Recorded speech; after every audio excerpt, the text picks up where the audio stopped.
देखिए बेटा ध्यान से सुनेंगे सब लोग। ट्रांसक्रिप्शन जो प्रोसेस है वो बेसिकली क्या है, जो आपने लोअर क्लासेस में पढ़ा था, वो एक प्रोसेस होता है जिसमें आप एक्चुअल में डीएनए से आरएनए की सिंथेसिस करते हैं। डीएनए से आरएनए की जो सिंथेसिस करते हैं आप, इस प्रोसेस को हम ट्रांसक्रिप्शन कहते हैं। इसको हम क्या कहते हैं? ट्रांसक्रिप्शन कहते हैं। अगर मैं प्रोसेस की डिटेल में जाऊं, अगर मैं प्रोसेस की डिटेल में जाऊं तो मेरे पास ये मान लीजिए डीएनए है, ये मान लीजिए मेरे पास डीएनए है, ये डीएनए है मेरे पास। इस डीएनए जो है मेरे पास, ये जो डीएनए है मेरे पास, ये जो डीएनए है मेरे पास, ये डीएनए ऐसे ओपन हो जाता है। ये डीएनए जो है बेटा, ये डीएनए मेरे पास ये इस तरीके से खुल जाएगा, खुल जाएगा ऐसे। और इसमें से ध्यान से देखेंगे, इसमें से हमारे पास कोई एक स्ट्रैंड, उस पे हम आरएनए की सिंथेसिस करेंगे। मतलब ये डीएनए मेरे पास ऐसे ओपन हो जाएगा, तो इसमें ये स्ट्रैंड है, ये स्ट्रैंड है। तो किसी एक स्ट्रैंड के कॉम्प्लीमेंट्री, मान लो इस वाले स्ट्रैंड के कॉम्प्लीमेंट्री में आरएनए बनाऊंगा, इसे ट्रांसक्रिप्शन कहते हैं। मतलब मान लो यहाँ ए है तो मैं टी की जगह यू जोड़ूंगा, यहाँ जी है तो मैं क्या जोड़ूंगा, जी के अपोजिट सी जोड़ूंगा, सी होगा तो जी जोड़ूंगा, और टी होगा तो मैं ए जोड़ूंगा। तो इस तरीके से मैं आरएनए की सिंथेसिस करता हूं। तो डीएनए का जो कोड है, उस कोड की कॉपी बनाता हूं, डीएनए के कोड की मैं कॉपी बनाता हूं, और वो जो कॉपी मैं सिंथेसिस करता हूं, मैं डीएनए से आरएनए बनाता हूं। मैं डीएनए से क्या बनाता हूं? आरएनए। आरएनए कैसे बनाता हूं मैं? एक्चुअल में क्या करता हूं, अगर मैं डिफाइन करूं व्हाट इज ट्रांसक्रिप्शन। ट्रांसक्रिप्शन क्या है? It is a process, it is a process of making copy, process of making copy of DNA, of DNA किसके अंदर? In form of RNA. तो आरएनए की फॉर्म में डीएनए की copy बनाने को, डीएनए की कॉपी बनाने के प्रोसेस को हम क्या बोलते हैं? ट्रांसक्रिप्शन बोलते हैं। ट्रांसक्रिप्शन मतलब कॉपी बनाना। किसकी कॉपी बनाना? डीएनए की। और बेसिकली क्या बनाना? आरएनए बनाना। अब जरा ये देखो बेटा, ये वाली बात समझो। अगर आपको ट्रांसक्रिप्शन की बेसिक डेफिनेशन समझ आ गई तो अब इसमें जाएंगे। देखिए हमारे पास ये एक प्रोकैरियोटिक सेल है, हमारे पास क्या है? एक प्रोकैरियोटिक सेल है। ये प्रोकैरियोटिक सेल का मान लीजिए डीएनए है, ये प्रोकैरियोटिक सेल का डीएनए है। तो वो डीएनए साइटोप्लाज्म में होता है, तो उससे जो आरएनए बनता है, मान लीजिए आरएनए बन रहा है, now this is RNA and this one is DNA. तो जो इससे आरएनए बन रहा है वो बेसिकली कहां बनेगा? साइटोप्लाज्म में, क्योंकि प्रोकैरियोट्स में न्यूक्लियस नहीं होता। तो प्रोकैरियोटिक सेल में जो ट्रांसक्रिप्शन हो रही है उसकी लोकेशन हमारे पास साइटोप्लाज्म है, साइटोप्लाज्म है। यूकैरियोटिक सेल हमने बनाया, ये हमारे पास यूकैरियोटिक सेल है। इस यूकैरियोटिक सेल में ये न्यूक्लियस है, ये हमारे पास क्या है? न्यूक्लियस। ये न्यूक्लियस है, ये जो न्यूक्लियस है, इस न्यूक्लियस के अंदर डीएनए प्रेजेंट है, ये रहा। तो इसका जो आरएनए बना रहे हैं वो न्यूक्लियस के अंदर बना रहे हैं। तो ये आरएनए हमने कहां बनाया है? न्यूक्लियस के अंदर। तो अगर मैं आपसे कहूं लोकेशन क्या है, what is location of transcription, तो हम ये बोलेंगे लोकेशन क्या है बेटा? हम ये बोलेंगे कि जो हमारे पास साइटोप्लाज्म है किसमें? प्रोकैरियोट्स में, और न्यूक्लियस है हमारे पास किसमें? यूकैरियोट्स में। न्यूक्लियस है हमारे पास किसमें? यूकैरियोट्स में। क्लियर? दूसरी बात बेटा, दूसरी बात, इसके अलावा ट्रांसक्रिप्शन दो ऑर्गेनल्स में भी होता है। ट्रांसक्रिप्शन हमारे पास दो ऑर्गेनल्स में भी होता है। ये दो ऑर्गेनल्स कौन सी हैं? एक आपके पास माइटोकॉन्ड्रिया है और एक आपके पास क्लोरोप्लास्ट है। तो mitochondria and chloroplast, these are two organelles in which transcription occur. Clear? Mitochondria का वो जो लिक्विड होता है, उस लिक्विड को हम कहते हैं मैट्रिक्स, मैट्रिक्स, ठीक है, मैट्रिक्स। और मेरे पास ये क्लोरोप्लास्ट है, इसके लिक्विड को हम क्या कहते हैं? स्ट्रोमा। क्लियर? तो माइटोकॉन्ड्रिया के लिक्विड को हम क्या कहते हैं? मैट्रिक्स, और क्लोरोप्लास्ट के उस लिक्विड को कहते हैं स्ट्रोमा। यहाँ डीएनए होता है और इसी में ट्रांसक्रिप्शन होती है। तो सबसे पहली बात हमने क्या बताई? ट्रांसक्रिप्शन क्या है? कॉपी बनाना। किसकी कॉपी बनाना? डीएनए की कॉपी बनाना। मतलब एक तरीके से information of DNA, information of DNA is copied into RNA. उसको किसमें कॉपी कर देते हैं? आरएनए में। डीएनए की इंफॉर्मेशन को किसमें कॉपी कर रहे हैं बेटा? आरएनए में कॉपी कर रहे हैं, ठीक है। और उस प्रोसेस को कहते हैं ट्रांसक्रिप्शन। उसके साथ हमने लोकेशन बता दिया।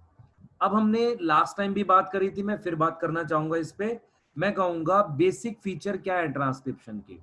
बेसिक फीचर, सबसे पहले आप याद करो, डीएनए रेप्लिकेशन को करने वाले एंजाइम का नाम था डीएनए पॉलीमरेज। मतलब ऐसा एंजाइम जो डीएनए की सिंथेसिस करता है, मतलब जो डीएनए बनाता है, उस एंजाइम का नाम है डीएनए पॉलीमरेज। उस एंजाइम का नाम है डीएनए पॉलीमरेज। उस एंजाइम का नाम है डीएनए पॉलीमरेज, जो डीएनए की सिंथेसिस करता है, जो डीएनए की क्या करता है? सिंथेसिस करता है। उस एंजाइम का नाम है डीएनए पॉलीमरेज। डीएनए पॉलीमरेज उस एंजाइम का नाम है। क्लियर? जो डीएनए की सिंथेसिस करता है, जो डीएनए की सिंथेसिस करता है, उसका नाम डीएनए पॉलीमरेज है। लेकिन जो एंजाइम आरएनए बनाएगा, उस एंजाइम का नाम है आरएनए पॉलीमरेज। तो RNA polymerase, RNA polymerase involve होगा किसमें? Involve in transcription. Involve in transcription. अच्छा, अगर आपसे क्वेश्चन आता है, मान लो नीट में आ जाए या इवन बोर्ड में क्वेश्चन आ जाए, अगर बोर्ड में क्वेश्चन आ जाए या नीट में आ जाए कि ट्रांसक्रिप्शन की लोकेशन कहाँ है, तो वो हमने लोकेशन पढ़ ली। तो ट्रांसक्रिप्शन कर कौन रहा है? विच एंजाइम मतलब इन्वॉल्व इन ट्रांसक्रिप्शन? तो जो ट्रांसक्रिप्शन कर रहा है वो आरएनए पॉलीमरेज है। तो आरएनए पॉलीमरेज की लोकेशन भी, आरएनए पॉलीमरेज की लोकेशन भी मेरे पास वही होगी जो मैंने कहा ट्रांसक्रिप्शन की। मतलब यूकैरियोट्स में आरएनए पॉलीमरेज मेरे पास कहां होगा? न्यूक्लियस में। और प्रोकैरियोट्स में आरएनए पॉलीमरेज मेरे पास कहां होगा? साइटोप्लाज्म में। काफी इंपॉर्टेंट बात बता दी आपको मैंने। तो यूकैरियोट्स में आरएनए पॉलीमरेज न्यूक्लियस में है और प्रोकैरियोट्स में वो साइटोप्लाज्म में। ये बात हमने पढ़ ली। दूसरी बात देखिए बेटा ध्यान से, दूसरी बात, मेरे पास ये कंप्लीट डीएनए है सेल का। ध्यान से सुनो बेटा, मेरे पास ये कंप्लीट डीएनए है सेल का, ये कंप्लीट डीएनए है सेल का। ये जो सेल का डीएनए है, ये जो सेल का डीएनए मेरे पास है, जो कंप्लीट डीएनए है सेल का, मेरे पास एक कंप्लीट डीएनए सेल का है। ध्यान से सुनेंगे, कंप्लीट डीएनए सेल का मेरे पास ये अवेलेबल है। इस डीएनए में जब मैं डीएनए रेप्लिकेशन करता था, मतलब ये न्यूक्लियस में से मैंने डीएनए ले लिया है, जब मैं डीएनए रेप्लिकेशन करता था तो इस पॉइंट से लेकर हमारे पास इस पॉइंट तक पूरे डीएनए की रेप्लिकेशन होती थी, कोई डीएनए छूटता नहीं था, कोई डीएनए नहीं छूटता था। लेकिन ट्रांसक्रिप्शन ऐसा नहीं है। ट्रांसक्रिप्शन कैसा प्रोसेस है? जिसमें जिसमें हम छोटे छोटे पार्ट्स में ट्रांसक्रिप्शन करते हैं। इसकी होगी, इस पार्ट की होगी, इस पार्ट की होगी। इसका मतलब ये हुआ, अगर मैं स्टेटमेंट वाइज लिखूं, total DNA, total DNA not undergo transcription, total DNA not undergo transcription, not undergo transcription. ध्यान से सुने, total DNA not undergo transcription, पूरे डीएनए की ट्रांसक्रिप्शन नहीं होती, पूरे डीएनए की ट्रांसक्रिप्शन नहीं होती, टोटल डीएनए की ट्रांसक्रिप्शन नहीं होती। Clear? Total DNA not undergo transcription, total DNA की ट्रांसक्रिप्शन नहीं होती। क्लियर? छोटे छोटे पार्ट्स में होती है। अच्छा, डीएनए जिसकी ट्रांसक्रिप्शन होती है उस डीएनए को कहते हैं कोडिंग डीएनए। ऐसा डीएनए जिसका आरएनए बनता है, उस डीएनए को हम कहते हैं कोडिंग डीएनए। ऐसा डीएनए जिसका आरएनए नहीं बनता, जिसका आरएनए नहीं बनता, उसे कहते हैं non coding DNA, non coding DNA. और it is also known as junk DNA. मतलब इसे हम एक और नाम दे देंगे, जंक डीएनए। तो हम ये कह रहे हैं बेटा, हम ये कह रहे हैं कि टोटल डीएनए की ट्रांसक्रिप्शन नहीं होती, थोड़े थोड़े पार्ट की होती है, उसी का आरएनए बनता है। मतलब इतने का आरएनए बन सकता है, इसका आरएनए बन सकता है, इसका आरएनए बन सकता है। तो सारे डीएनए की ट्रांसक्रिप्शन नहीं होती, क्लियर। तो जो नहीं होती वैसा डीएनए को हम क्या कहते हैं, नॉन कोडिंग और जंक डीएनए। जंक का मतलब for transcription it is not useful. Junk DNA का मतलब ये हो गया for transcription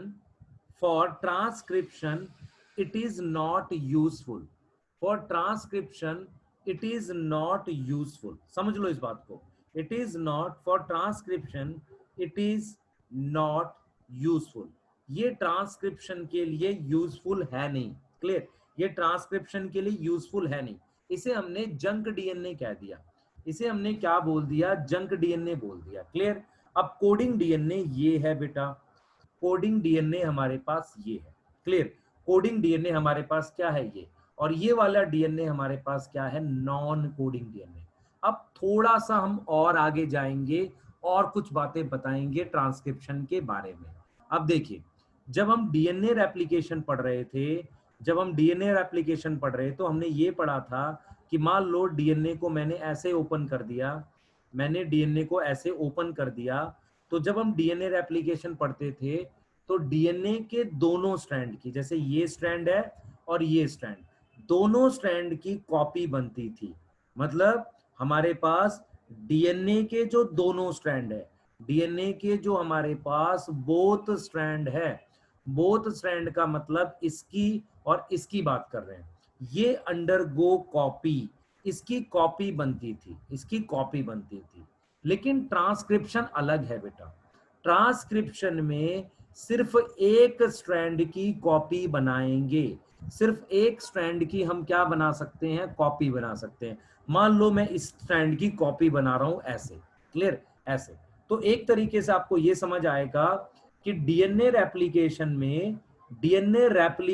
के वक्त, during DNA replication both strand undergo replication, दोनों स्ट्रैंड की रेप्लिकेशन होगी। बट इन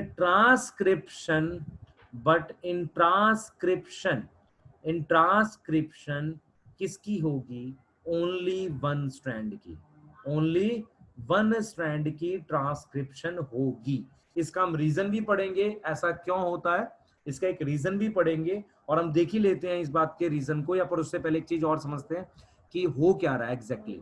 अब हम एक पॉइंट और समझते हैं, हमने बोला कि डीएनए रेप्लिकेशन पूरे डीएनए की होती है, ट्रांसक्रिप्शन नॉर्मली एक पार्ट की होती है, जैसा कि ये पार्ट। दूसरा हमने बोला कि ट्रांसक्रिप्शन जो है वो दोनों स्ट्रैंड की नहीं होती, जैसे ये डीएनए रेप्लिकेशन हुई। ट्रांसक्रिप्शन सिर्फ हमारे पास एक सिंगल स्ट्रैंड की होती है, सिंगल स्ट्रैंड की हमारे पास होती है, क्लियर। इसके बाद एक इंपॉर्टेंट पॉइंट सुनिए आप, आपने इस तरीके से एक सेल साइकिल पढ़ा था बेटा, सेल साइकिल पढ़ा था, ठीक है। हमारे पास जो न्यूक्लियस है एम फेज में डिवाइड करता है, G1 फेज में ग्रोथ होती थी, डीएनए रेप्लिकेशन एस फेज में होता था। डीएनए रेप्लिकेशन हमारे पास किस फेज में होता था, एस फेज में डीएनए रेप्लिकेशन होता था। और G2 फेज में भी हमारे पास थोड़ी बहुत ग्रोथ होती थी। मेरा पॉइंट ये है बेटा कि ट्रांसक्रिप्शन जो होती है वो G1 एंड G2 दोनों में होती है, लेकिन डीएनए रेप्लिकेशन सिर्फ एस फेज में होती है। दूसरी बात ये मैं यहां से स्टार्ट कर रहा हूं इस पॉइंट्स ए से, और एक साइकिल कंप्लीट कर रहा हूं जिसमें मैं वापसी ए पर आ रहा हूं। मतलब मैं एक सेल साइकिल की बात कर रहा हूं, मैं एक ऐसे राउंड पूरे सेल साइकिल की बात कर रहा हूं। मेरा पॉइंट ये है बेटा कि डीएनए रेप्लिकेशन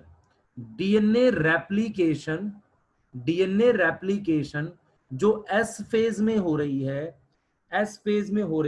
क्लियर, जो एस फेज में हो रही है, वो बेसिकली वो जो हो रही है एस फेज में डीएनए रेप्लिकेशन, वो होगी ओनली वंस, मतलब एक ही बार होगी, डीएनए की एक ही बार कॉपी बनेगी एक साइकिल में। बट जो ट्रांसक्रिप्शन होती है वो जरूरत के हिसाब से कितनी बार भी हो सकती है। मतलब मेरे पास ये डीएनए है, इतने पार्ट का मेरे पास ये आरएनए बना, अभी आरएनए बना है सेल में, अब ये आरएनए कुछ टाइम के बाद टूट जाता है, यूज हो गया, प्रोटीन बना ली, तो ये आरएनए ऐसे टूट जाएगा। तो ये जो आरएनए बना है, ये आरएनए कुछ टाइम के बाद टूट जाएगा।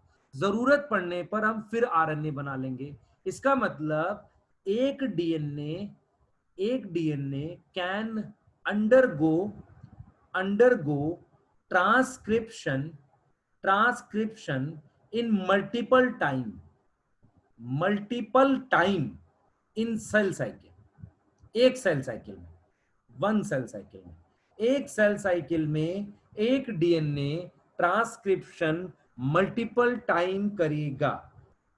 ट्रांसक्रिप्शन मल्टीपल मतलब टाइम कर सकता है जरूरत पड़ने। जैसे मैं एक एग्जांपल देता हूं आपको, ये मेरे पास एक सेल है जिसे आप कहते हैं, सॉरी, ये एक पेनक्रियाज है।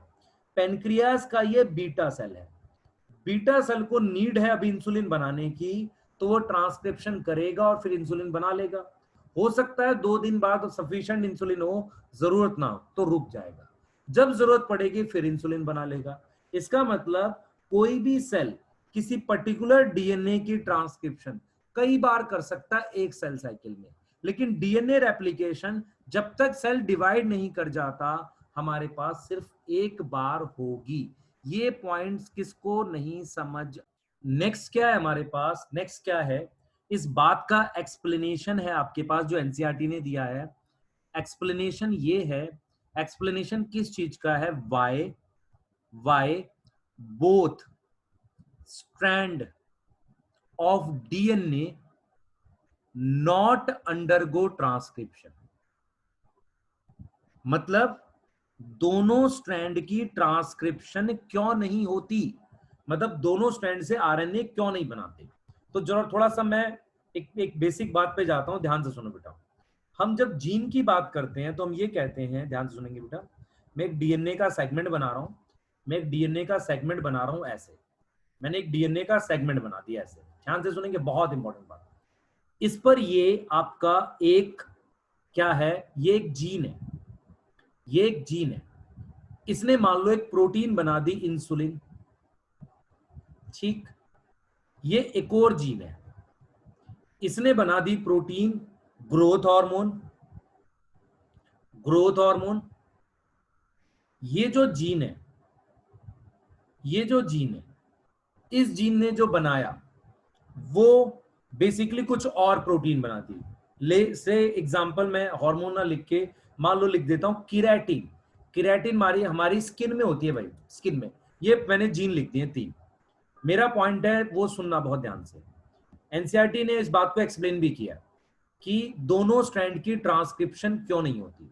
मैं ये 2 स्ट्रैंड बनाता हूं डीएनए के, ये मैं डीएनए के 2 स्ट्रैंड बनाता हूं, ध्यान से सुनना बेटा। ये डीएनए के 2 स्ट्रैंड है, ट्रांसक्रिप्शन सिर्फ एक की होती है, सिर्फ एक की होती है। जैसे मान लो इस स्ट्रैंड पर यहां मैं ए लिख रहा हूं, तो यहां क्या होगा टी, यहां जी लिखूंगा तो यहां सी होगा, यहां टी लिखूंगा तो यहां क्या होगा ए, यहां जी लिखूंगा तो यहां सी, यहां सी लिखूंगा तो यहां टी। सवाल यह है कि दोनों स्ट्रैंड की ट्रांसक्रिप्शन क्यों नहीं होती। मान लेते हैं अगर हो जाए तो क्या होगा, मान लेते हैं अगर हो जाए तो क्या होगा, क्लियर, ध्यान से सुने, क्लियर। मान लेते हैं कि हो जाए तो क्या होगा, ध्यान से सुनो, हो जाए तो क्या होगा, क्लियर, ध्यान से सुनो बेटा। मान लेते हैं हो जाए तो क्या होगा, क्लियर। देखो क्या होगा, ध्यान से सुनना बेटा। होगा ये कि मैं यहां पर एक आरएनए बना दूं ये, और एक इसके सामने आरएनए बना दो, 2 आरएनए बना दो, एक इसके सामने और एक इसके सामने। पहला केस ये है, केस 1 ये है, 2 पॉसिबिलिटी में पहली पॉसिबिलिटी ये है कि जो दो both RNA form at same time. मतलब मैं ये कह रहा हूं कि मान लो ट्रांसक्रिप्शन हो जाए और ये जो आरएनए बना और ये जो आरएनए बना वो सेम टाइम में बने। तो जब सेम टाइम में बनेगा तो बना के देख लेते हैं। ए के सामने यू आएगा और टी के सामने ए आएगा, जी के सामने सी, सी के सामने जी, टी के सामने ए और ए के सामने यू, जी के सामने सी, ध्यान से सुनेंगे, और सी के सामने जी, और सी के सामने जी, टी के सामने ए। अब मेरी बात अगर आपको समझ आई हो तो मैं क्या बोलूंगा, अब ये दोनों आरएनए, एक ये और एक ये वाला, ये दोनों आरएनए एक दूसरे के कॉम्प्लीमेंट्री है। मैं ये कह रहा हूं, अगर दोनों आरएनए जो सेम टाइम पर बने, दोनों आरएनए ये वाला और ये वाला अगर सेम टाइम पर बने, तो ये क्या होंगे, एक दूसरे के कॉम्प्लीमेंट्री होंगे।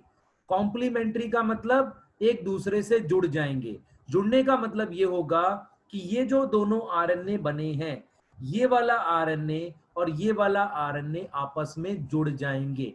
5' to 3' और 3' to 5' इस तरीके से आपस में जुड़ जाएंगे और जुड़कर क्या बना देंगे, डबल स्ट्रैंडेड आरएनए बना देंगे। और डबल स्ट्रैंडेड आरएनए की ट्रांसलेशन नहीं होती, नॉट अंडरगो ट्रांसलेशन। ये वाली बात बहुत ध्यान से समझो। केस 1 ये है कि मान लो दोनों स्ट्रैंड की ट्रांसक्रिप्शन कर दो, दोनों स्ट्रैंड की ट्रांसक्रिप्शन कर दो और दोनों स्ट्रैंड की ट्रांसक्रिप्शन से क्या बन जाए, दो अलग अलग आरएनए बने, लेकिन वो कॉम्प्लीमेंट्री होंगे। वो जुड़ के क्या बना देंगे, डबल स्ट्रैंडेड आरएनए। ये आरएनए और ये आरएनए जुड़कर ऐसे डबल स्ट्रैंडेड आरएनए बना देंगे जिससे प्रोटीन नहीं बनेगी, तो प्रोसेस बेकार हो गया। सेकंड हमारे पास क्या कहा एनसीईआरटी ने, सेकंड ये बोला है कि मान लो अलग अलग टाइम पर आरएनए बने। ये भी हो सकता है कि अलग अलग टाइम पर बने। अभी आज इस स्ट्रैंड से आरएनए बन जाए, कल इससे बन जाए, ठीक है, इससे बन जाए। क्लियर? इसका मतलब ये होगा कि ये जो आरएनए इस स्ट्रैंड से बनेगा, देखो बेटा, इस स्ट्रैंड से जो ये आरएनए बनेगा, ये जो आरएनए बनेगा ये प्रोटीन बना देगा। और इस स्ट्रैंड से कल जो आरएनए बनेगा वो डिफरेंट प्रोटीन बना देगा, मतलब अलग प्रोटीन बनाएगा। इसका मीनिंग ये हुआ, ध्यान से सुने बेटा, इसका मीनिंग ये हुआ, क्लियर? हाँ, कंपल्सरी है। इसका मीनिंग ये हुआ कि वो क्या बना देगा, डिफरेंट प्रोटीन बनाएगा। मतलब मैं ये कह रहा हूं बेटा, अगर सेम टाइम पे बने तो कॉम्प्लीमेंट्री होंगे, जुड़ जाएंगे, ट्रांसलेशन नहीं होगी। अगर अलग टाइम पे बने, मतलब both strand show transcription at different time, अगर अलग समय पे बने तो अलग समय पर दो अलग अलग आरएनए बनेंगे। और वो जो दो अलग अलग आरएनए बने वो अलग अलग प्रोटीन बनाएंगे। तो नुकसान कहां हुआ, फायदा तो हुआ नहीं, नुकसान हो गया। कैसे?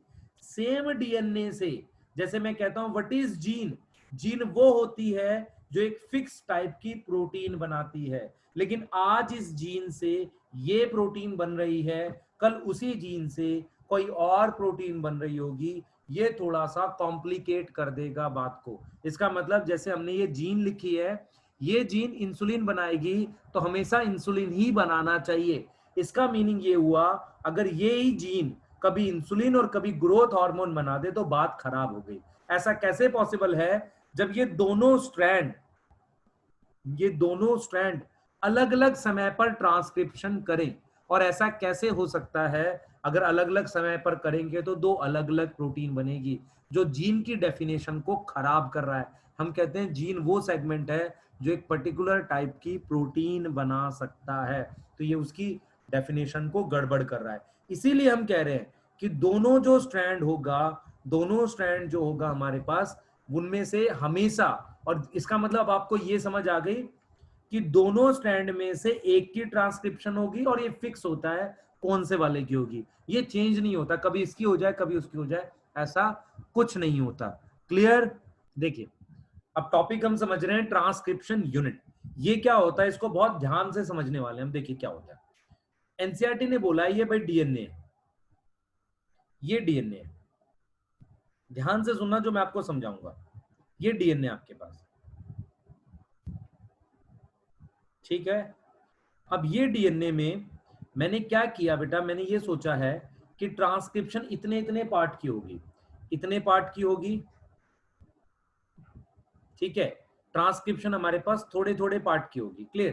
ट्रांसक्रिप्शन हमारे पास क्या होगी बेटा, थोड़े थोड़े पार्ट की होगी। क्लियर? ट्रांसक्रिप्शन हमारे पास थोड़े थोड़े पार्ट की होगी। देखो जरा ध्यान से, मैंने क्या बोला, देखो मैंने कहा है बेटा ट्रांसक्रिप्शन यहां पर होगी, इतने पार्ट की हो रही है, इतने पार्ट की हो रही है, इतने पार्ट की हो रही है, इतने पार्ट की हो रही है। मैं जरा इनका नाम रख देता हूं, ए बी सी डी, इनसे आरएनए बनेगा, इनसे आरएनए बनेगा, ठीक है, इनसे आरएनए बनेगा, ये आरएनए बनेगा, इनसे ये आरएनए, और आरएनए को भी हम ऐसे लिखते हैं 5 से 3। इनसे हमारे पास क्या बनेगा, ये आरएनए, ऐसे हमारे पास क्या बनेगा, इनसे आरएनए बनेगा, ये 5 से 3 हमारे पास क्या बनेगा, आरएनए फॉर्म होगा। क्लियर? इस तरीके से हमारे पास आरएनए बनेगा, 5 से 3 हमारे पास आरएनए बनेगा। क्लियर? लक्ष्य भी बाद में बात करेंगे। ठीक इस तरीके से आरएनए बनेगा। अब मैं जो कुछ बातें बोलूंगा उसको ध्यान से सुनना। देखिए, सबसे पहले क्योंकि टोटल डीएनए की ट्रांसक्रिप्शन नहीं हो रही, मतलब मैं कह रहा हूं कि क्योंकि, बिकॉज हम ये कह रहे हैं since all DNA is not transcribe, not transcribe मतलब सारे डीएनए की ट्रांसक्रिप्शन नहीं हो रही, पहला पॉइंट। दूसरा पॉइंट ये है, दूसरा पॉइंट मैं ये कह रहा हूं कि सारा आरएनए भी साथ में नहीं चाहिए, ये भी बहुत इंपॉर्टेंट बात है। जैसे फॉर एग्जांपल, मैं आपको एक एग्जांपल देता हूं, ये आपका स्किन सेल है, ये आपका स्किन सेल है, ये आपका मसल सेल है, और ये मान लो आपका लिवर सेल है। ये 3 अलग अलग सेल है आपकी बॉडी के, ठीक? क्लियर? इन तीनों सेल्स का डीएनए एग्जैक्टली सेम होता है, मतलब हमारी बॉडी के हर एक सेल का डीएनए सेम होता है, ठीक है? इसका मतलब उस टोटल डीएनए में, मतलब जो भी डीएनए तीनों सेल का है, उसमें हर एक तरह की प्रोटीन बनाने का सीक्वेंस है। मतलब मैं ये कहना चाह रहा हूं आपको कि लिवर सेल इंसुलिन नहीं बनाता, लेकिन उसके अंदर डीएनए में सीक्वेंस होता है, जीन होती है इंसुलिन बनाने की, और वो नहीं बनाता। ये चीज समझ आ रही है? वो क्या करता है, नहीं बनाता। वो क्या करता है, नहीं बनाता।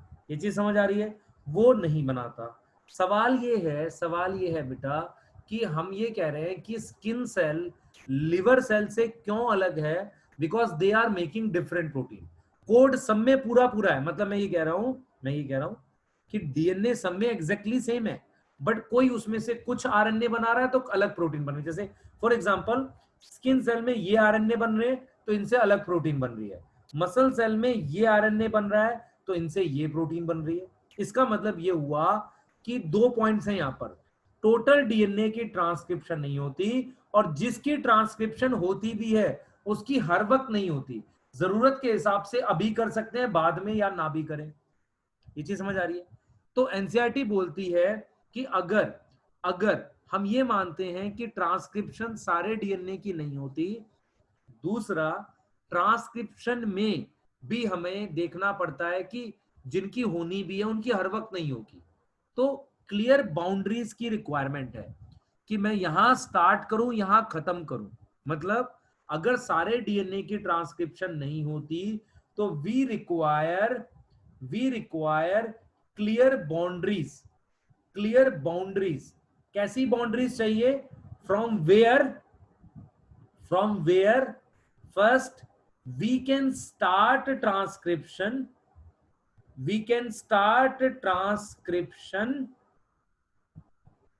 क्लियर? Second end transcription. तो मुझे यहां पर कुछ बाउंड्रीज चाहिए कि प्रोसेस को स्टार्ट कर सके और खत्म कर सके। क्यों? क्योंकि टोटल डीएनए की नहीं होगी और सबकी एक साथ नहीं होगी। ऐसा नहीं होगा, मान लो ये दोनों के बीच में कोई है ही नहीं, मान लो ये डी यहां होता, तो ऐसा नहीं मैं यहां से स्टार्ट करके यहां खत्म कर पाता, इसकी अपनी अलग होती, इसकी अपनी अलग होती। तो ये अलग अलग करने के लिए स्टार्ट और एंड पॉइंट चाहिए। वो स्टार्ट और एंड पॉइंट क्या है उसको हम समझेंगे अभी। स्टार्ट हम लोग आगे पढ़ रहे हैं बेटा, आगे पढ़ेंगे। हम ये कह रहे हैं ठीक है, मुझे, मैंने कहा एक बाउंड्रीज चाहिए, तो मैंने डीएनए बना दिया। देखो जरा, मैंने डीएनए बना दिया ऐसे।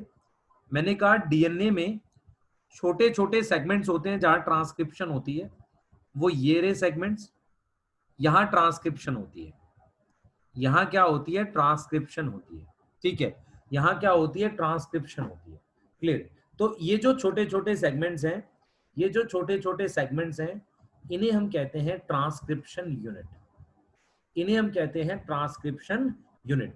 तो ये जो छोटे छोटे सेगमेंट्स हैं जहां ट्रांसक्रिप्शन होती है, मतलब मैं ये कह रहा हूं कि डीएनए के ये जो सेगमेंट जहां पर अपन ट्रांसक्रिप्शन इंडिपेंडेंट हो किसी दूसरे पार्ट से, उसे कहते हैं ट्रांसक्रिप्शन यूनिट। जैसे यूनिट का क्या मतलब होता है, एक अलग से काम करने वाली चीज। तो ये सेगमेंट, दिस सेगमेंट, जो ये सेगमेंट मैंने पिन पॉइंट किया, this segment show transcription independent to other part of DNA, it is known as, इसको नाम देंगे, it is known as transcription unit. उसको नाम दे दिया ट्रांसक्रिप्शन यूनिट। क्लियर? तो यहां जो ट्रांसक्रिप्शन हो रही है उसको इसके ट्रांसक्रिप्शन और इसकी ट्रांसक्रिप्शन से फर्क नहीं पड़ता। तो this means it is controlled independently. Why it need control? क्योंकि जरूरत पड़ेगी ना, कभी प्रोटीन बनानी है, कभी प्रोटीन नहीं बनानी है, तो इसका कंट्रोल इंडिपेंडेंट है, दूसरे वाले पर डिपेंड नहीं करता। Now this control is independent, this control is independent. ये कंट्रोल हमारे पास क्या है बेटा? इंडिपेंडेंट है। क्लियर? बिल्कुल दिमाग में बैठा के चलो इस बात को। दिस कंट्रोल इज इंडिपेंडेंट, ये कंट्रोल इंडिपेंडेंट है। क्लियर? ये कंट्रोल क्या है बेटा? हमारे पास इंडिपेंडेंट है, ये कंट्रोल इंडिपेंडेंट है। ठीक है, ध्यान से सुनेंगे इस चीज को, बहुत इंपॉर्टेंट बात है बेटा। ये कंट्रोल इंडिपेंडेंट। अब देखो, मैं एक ट्रांसक्रिप्शन यूनिट बना रहा हूं, मतलब ये वाला जो डीएनए है जिसको मैं अलग से पढ़ने की बात कर रहा था, इसको अब जूम करके यहां मैं ड्रॉ करूंगा। तो देखो मैंने एक ट्रांसक्रिप्शन यूनिट बना दिया। ट्रांसक्रिप्शन यूनिट का मतलब एक डीएनए तो है, एक डीएनए का सेगमेंट है, वो ऐसे टूटा हुआ नहीं है, जुड़ा हुआ ही है। ये डीएनए का सेगमेंट है जिसे ट्रांसक्रिप्शन यूनिट कह रहे हैं। अब देखो, इसका एक पार्ट होता है जो प्रोसेस को स्टार्ट करवाता है, मतलब सीक्वेंस, उसे कहते हैं प्रमोटर। एक ऐसा सीक्वेंस होता है डीएनए का जो प्रोसेस को स्टॉप करवाता है। कौन सा प्रोसेस? ट्रांसक्रिप्शन। उसे कहते हैं टर्मिनेटर। क्या बोलेंगे? टर्मिनेटर। और इस वाले पार्ट को हम बोलेंगे स्ट्रक्चरल जीन। इस वाले पार्ट को हम क्या बोलेंगे? Structural gene. तो ये वाला पार्ट प्रमोटर है, ये वाला पार्ट टर्मिनेटर है, और ये वाला पार्ट हमारे पास स्ट्रक्चरल जीन है। क्लियर? ये वाला पार्ट हमारे पास क्या है? स्ट्रक्चरल जीन है। तो हमारे पास बेटा, हमारे पास प्रमोटर, यहां टर्मिनेटर, और यहां पर स्ट्रक्चरल जीन, ये तीनों पार्ट को मिलाकर हम वो यूनिट की बात कर रहे थे जो अलग से काम करेगी, ट्रांसक्रिप्शन यूनिट, ये कहते हैं। अब ये है क्या, इसको समझेंगे पहले, हो क्या रहा है एग्जैक्टली समझेंगे। क्लियर? लेकिन आपको दिमाग में ये रखना है कि डीएनए के बहुत बड़े सेगमेंट में छोटे छोटे अलग से काम करने वाले सेगमेंट्स होते हैं जिनका आरएनए बनना इंडिपेंडेंटली कंट्रोल किया जाता है, उसे कहते हैं ट्रांसक्रिप्शन यूनिट। उसे हम क्या बोलेंगे? Transcription unit. अब जरा ट्रांसक्रिप्शन यूनिट के स्ट्रक्चर को समझते हैं। अब हम क्या समझेंगे? Structure of transcription unit. Transcription unit के स्ट्रक्चर को हम समझेंगे। क्लियर? इसके स्ट्रक्चर को जानेंगे। अब जरा देखो कैसे बना रहे हैं। मैं डीएनए अब सीधे बना रहा हूं ऐसे, ध्यान से देखो बेटा, ध्यान से देखेंगे। 3' 5' मैंने कहा है this much DNA is known as promoter, this much DNA is known as terminator. यहां पी वर्ड का मतलब है प्रमोटर, क्लियर, और यहां पर टी वर्ड का मतलब है टर्मिनेटर। क्लियर? प्रमोटर और टर्मिनेटर, इसे हम कहते हैं एसजी। एसजी का यहां पर मीनिंग है हमारे पास स्ट्रक्चरल जीन।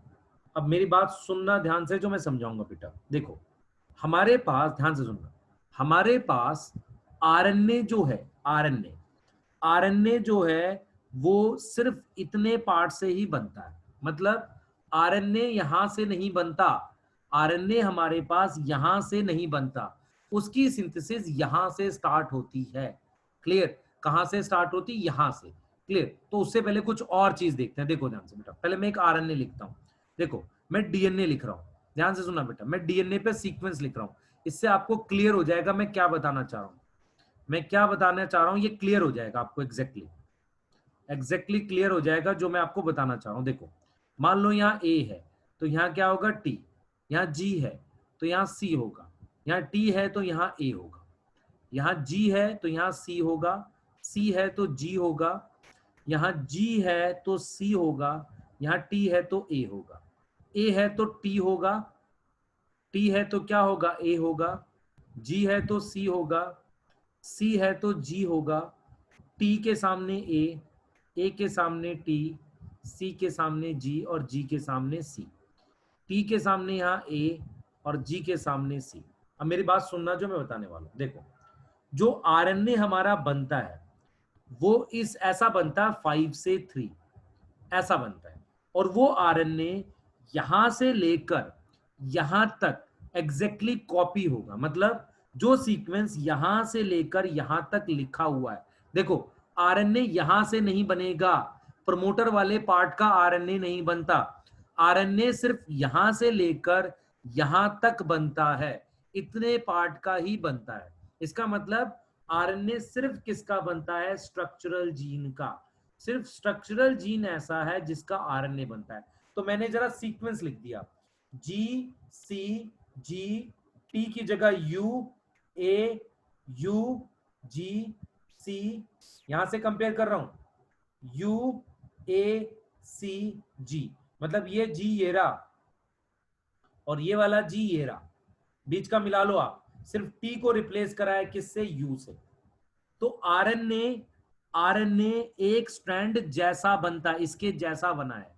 अगर आप ध्यान से देखो इसका कॉम्प्लीमेंट्री है, किसका कॉम्प्लीमेंट्री है, इस वाले स्ट्रैंड का कॉम्प्लीमेंट्री, समझ आ रहा है, अपोजिट। तो आपको क्या दिमाग में आएगा, जो आरएनए बनता है ये आरएनए किसका नहीं बनता, not involve promoter and terminator, मतलब इस आरएनए में प्रमोटर और टर्मिनेटर का सीक्वेंस नहीं होता। मतलब ये जो आरएनए मैंने लिखा है इस आरएनए में प्रमोटर और टर्मिनेटर का सीक्वेंस नहीं होता, उसके अलावा सीक्वेंस प्रेजेंट है। प्रमोटर और टर्मिनेटर का सीक्वेंस नहीं होता आरएनए में, उसके अलावा हमारे पास सीक्वेंस प्रेजेंट होता है। प्रमोटर और टर्मिनेटर का मतलब ये इन्वॉल्व नहीं है, ये वाले इन्वॉल्व नहीं है, और यहां से ये वाले इन्वॉल्व नहीं है। क्लियर? अब सुनो ध्यान से, आरएनए जो होगा किसी एक स्ट्रैंड जैसा बनता है, इसके से जैसा सिमिलर है, मतलब ये वाला जो स्ट्रैंड है इसके जैसा बना है और इसका कॉम्प्लीमेंट्री बना है। दोबारा देखो बेटा इस बात को, बहुत इंपॉर्टेंट बातें हैं ये। मैं एक डीएनए लिख रहा हूं, आपको समझ आ जाएगी मेरी बात एकदम। मैंने यहाँ डीएनए लिख दिया 5 से 3, मैंने यहाँ डीएनए लिख दिया 5 से 3, 5 से 3 डीएनए लिख दिया, ठीक है। ये 3 से 5 ये रहा डीएनए। मैंने ये वाला रीजन प्रमोटर लिखा है, यहां पर रीजन लिखा है टर्मिनेटर। तो मैंने एक सीक्वेंस लिखा है, मान लो ए टी टी ए, और यहां पर सीक्वेंस लिखा है जी सी टी ए जी सी, और यहां पर क्या आएगा सी जी ए टी सी और जी। अब मैं आरएनए लिख रहा हूं, देखो ये लिख दिया मैंने आरएनए, तो आरएनए इसके जैसा बनेगा, 5-2 3- इसके जैसा, लेकिन बनेगा कहां से, जी सी, ये देखो जी सी, टी टी की जगह यू, ए ऐसे का ऐसा, फिर ये जी और ये सी। तो जिसके जैसा आरएनए बनता है उसका कोड यूज हुआ है, उसे कहते हैं कोडिंग स्ट्रैंड। क्लियर? और जिसका कॉम्प्लीमेंट्री बनता है, जिसका कॉम्प्लीमेंट्री बनता है, किसका कॉम्प्लीमेंट्री बना, इसका, इसको कहते हैं टेम्पलेट। टेम्पलेट का मतलब इसके कॉम्प्लीमेंट्री बना है, और किसके जैसा बना है, कोडिंग स्ट्रैंड जैसा। तो हम यहां लिख रहे हैं कि आरएनए का sequence is similar to coding strand, coding strand जैसा है। आरएनए का सीक्वेंस कोडिंग स्ट्रैंड जैसा है, बहुत इंपॉर्टेंट बात, कोडिंग स्ट्रैंड जैसा है। आरएनए का सीक्वेंस कोडिंग स्ट्रैंड जैसा है। आरएनए का सीक्वेंस कॉम्प्लीमेंट्री है, किसके, कॉम्प्लीमेंट्री है किसके, टेम्पलेट के। या मैं इस बात को ऐसे कह सकता हूं, जिस स्ट्रैंड का सीक्वेंस इसके कॉम्प्लीमेंट्री है तो उसे हम टेम्पलेट बोलते हैं। मतलब इसके पैरेलल रख कर इस पर बना होगा आरएनए, आरएनए इस पर बना होगा। जैसे हमने कहा था ना, एक ही स्ट्रैंड की ट्रांसक्रिप्शन हुई थी, इस वाले की हुई होगी, लेकिन कोड इसके जैसा आएगा। ये बात समझ में आ रही है? तो हमारे पास बेटा, हमारे पास इसे कोडिंग स्ट्रैंड कहते हैं या सेंस स्ट्रैंड कहते हैं, सेंस या प्लस बोलते हैं। इस वाले को कहते हैं एंटी सेंस, एंटी सेंस या माइनस स्ट्रैंड, ऐसे बोलते हैं। ये लिखने का तरीका होता है। तो आपको ये समझ आ गई कि आरएनए सिर्फ यहां से यहां बनेगा, क्लियर, इतना बनेगा, और किसके जैसा बनेगा, कोडिंग स्ट्रैंड जैसा। किसका कॉम्प्लीमेंट्री बनेगा, टेम्पलेट स्ट्रैंड जैसा। ये वाली बात समझ में आ गई आपको बेटा? देखेंगे फिर से बेटा, हमने क्या किया, हमने ये डीएनए बना दिया ऐसे। इस डीएनए पर मैंने ये डीएनए जो ड्रॉ किया है, इस डीएनए पर मेरे पास इस सीक्वेंस को प्रमोटर बोला, इसको बोला मैंने टर्मिनेटर। क्लियर? इस सीक्वेंस को क्या बोला मैंने, टर्मिनेटर। मैंने बोला ये वाला सीक्वेंस कोडिंग है। देखो आप ऐसे याद करोगे, आरएनए आपको दे रखा है, आरएनए 5 से 3 है, तो जो कोडिंग होता है, कोडिंग हमारा 5 से 3 होता है। क्लियर? कोडिंग हमारा क्या होता है, 5 से 3। इसका कोड सिमिलर होता है किससे, code similar to, code similar to किसके कोड से भाई, कोड सिमिलर टू आरएनए, इसे कोडिंग कह रहे हैं। टेम्पलेट क्या होता है, देखो मैं जो स्टेटमेंट बोलूंगा, कोडिंग जैसा बनाते हैं, हिंदी में लिख देता हूं तुम्हारे लिए, कोडिंग जैसा बनाते हैं और टेम्पलेट पर रख कर बनाते हैं। मतलब आरएनए, जैसे ये आरएनए बनाया तो किस पर बनाया, टेम्पलेट पर बनाया। किसके जैसा बनाया, कोडिंग जैसा बनाया। तो कोडिंग का सीक्वेंस आरएनए के सीक्वेंस से बिल्कुल मैच करता है, बस टी की जगह यू होता है। क्लियर? टेम्पलेट को ही हम क्या बोलते हैं कई बार, नॉन कोडिंग, और क्या बोलते हैं बेटा, एंटी सेंस या माइनस। कोडिंग को ही हम क्या बोलते हैं, सेंस, और इसे ही हम क्या बोलते हैं, plus strand. Clear? Plus strand. अब जरा मेरी बात सुनना ध्यान से बेटा, ध्यान से सुनना सर कोई रीजन है इसका प्लस साइन या सेंस बोलने का? बेटा। मैं ये कह रहा हूं आपको बेटा कि आपके पास ये जो है, ये जो आपके पास ये आपने बना दिया, ये जो डीएनए बना दिया, हम ये चाह रहे हैं कि प्रमोटर और टर्मिनेटर की पोजीशन फिक्स करें। ध्यान से सुनो, प्रमोटर और टर्मिनेटर की पोजीशन को फिक्स किया जाए, ऐसा हम चाह रहे हैं। देखो, अगर मैं कहता हूं ये प्रमोटर कहां पर है भाई, अगर हम प्रमोटर को बोले कहां पर है, it is 5 dash end of coding, और अपोजिटली क्या बोलूंगा, it is 3 dash end of template भी तो है। तो हमें क्या करना है, इसकी पोजीशन फिक्स करनी है। प्रोमोटर की और टर्मिनेटर की मुझे क्या करनी है बेटा, पोजीशन फिक्स करनी है। देखो मैं कैसे कर रहा हूं, ध्यान से सुनना। सबसे पहले आपके एनसीईआरटी ने एक अपस्ट्रीम डाउनस्ट्रीम वर्ड यूज किया है, बहुत बढ़िया वर्ड है, ध्यान से सुनो। इस पॉइंट को 0 मानो, तो जो इधर न्यूक्लियोटाइड है इनको आप +1 +2 +3 करके लो। इस इधर वाले सीक्वेंसेस को जहां से हम ट्रांसक्रिप्शन करते हैं, इधर वाले को हम डाउनस्ट्रीम सीक्वेंस मानते हैं। क्या मानते हैं, डाउनस्ट्रीम। इस पॉइंट से इधर वाले को हम क्या मानते हैं, अपस्ट्रीम।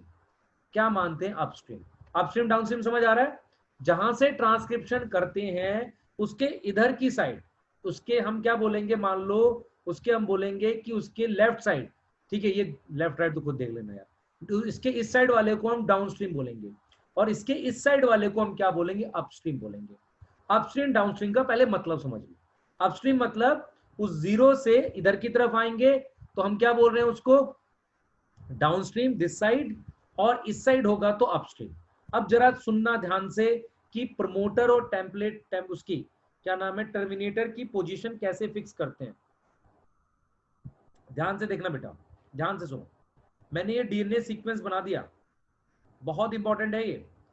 मैंने डीएनए सीक्वेंस बना दिया, ये डीएनए सीक्वेंस बना दिया। ये प्रमोटर है और ये टर्मिनेटर है। हम बाई कन्वेंशन, मैं लिख रहा हूं बाई कन्वेंशन, हम बाई कन्वेंशन प्रमोटर को और टर्मिनेटर को, promoter and terminator is fixed with terminator is fixed with, किसके साथ फिक्स करते हैं? कोडिंग स्ट्रैंड के साथ। अगर मैं कोडिंग स्ट्रैंड के साथ फिक्स कर रहा हूं तो मैं क्या बोलूंगा? मैं बोलूंगा प्रमोटर कहां लोकेटेड है? Promoter is located, promoter is located 5' and upstream, सोचो इसे, and promoter is locate sorry terminator is located, terminator कहां है? सोचो जरा खुद से, टर्मिनेटर इज लोकेटेड, कहां लोकेटेड है? 3' एंड, कहां पे? डाउनस्ट्रीम। आ रही बात समझ? Clear? 3' and downstream, clear? 3' and downstream और 5' एंड अपस्ट्रीम। तो 5' एंड अपस्ट्रीम पे और 3' एंड डाउनस्ट्रीम पे, इसका मतलब हमने इसके साथ फिक्स किया है प्रमोटर और टर्मिनेटर को। ऑल दो काम कोडिंग कर रहा है, ध्यान से सुनो बेटा, हाँ बेटा ठीक है, काम कौन कर रहा है? ध्यान से सुनो, वर्क कौन कर रहा है? अगर मैं आपसे पूछूं काम कौन कर रहा है, काम कर रहा है ये वाला स्ट्रैंड, कौन? टेम्पलेट। और नाम किसका हो रहा है? कोडिंग का। हम उसको सारा क्रेडिट दे रहे हैं, प्रमोटर भी उसी के साथ जोड़ के बता रहे हैं और टर्मिनेटर भी उसी के साथ जोड़ के बता रहे हैं। ये वाली बात किसको समझ नहीं आई पूछो। क्वेश्चन से देखो, एक क्वेश्चन देखो, उससे क्लियर करो, उससे क्लियर करो। देखो मैंने आपको क्वेश्चन में मैंने एक आपको आरएनए दे दिया, 5' से 3' आपको एक आरएनए दे दिया, आरएनए मैंने आपको दे दिया ऐसे, ये दे दिया AUGCCUACU, ये आरएनए दे दिया। मैंने कहा डीएनए लिखो, तो डीएनए आप कैसे लिखोगे? डीएनए ऐसे लिखोगे। तो 5' से 3' कोडिंग है तो आप ऐसे लिख रहे हो AUGCC, अरे यू नहीं आएगा, डीएनए है ना भाई, यू कैसे आ जाएगा? पाप लगेगा, यू आएगा, टी CC TC, ये देखो ना, हाँ सॉरी AC और T, ये समझ आ गया सबको? AUG की जगह क्या लिखा? ATG, CCT और ACT। U की जगह हमने क्या लगा दिया बेटा? T लगा दिया। ये वाला हो गया कोडिंग। तो जब भी आपको आरएनए दे रखा हो तो बिल्कुल सेम लिख दो, खाली U की जगह ये रिप्लेस कर दो। और आपको अगर ये दे रखा हो, टेम्पलेट बोल रखा हो, तो टेम्पलेट कैसे लिखोगे? देखो इसका अपोजिट, A का अपोजिट T, T का अपोजिट A, G का अपोजिट C, C का opposite G, GAT, GA। Clear? यहां तक समझ आ रही है? तो ये कोडिंग हो गया, ये क्या हो गया? टेम्पलेट हो गया। ये कोडिंग हो गया, ये टेम्पलेट हो गया। मेरी बात सुनना ध्यान से, अब मेरी बात सुने ध्यान से बेटा, अब मेरी बात सुने। ये कोडिंग हो गया और ये टेम्पलेट हो गया। आपने ऐसे लिख दिया, डीएनए मिल गया आपको। अगर आपको कोई डीएनए दे रखा हो, ध्यान से देखो बेटा, कोई डीएनए दे रखा हो 5 से 3, ये मैंने कहा डीएनए है और इसको मैंने नाम भी दे दिया टेम्पलेट, इसको नाम दे दिया टेम्पलेट, पर लिख मैंने इसको 5 से 3 दिया, तो मैंने ऐसे लिख दिया टेम्पलेट है ATGCCTA। अब मेरी बात सुनो, इससे अगर आपको आरएनए लिखना है तो कैसे लिखोगे?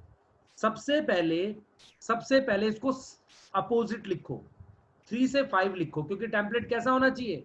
3 से 5। तो कैसे लिखोगे?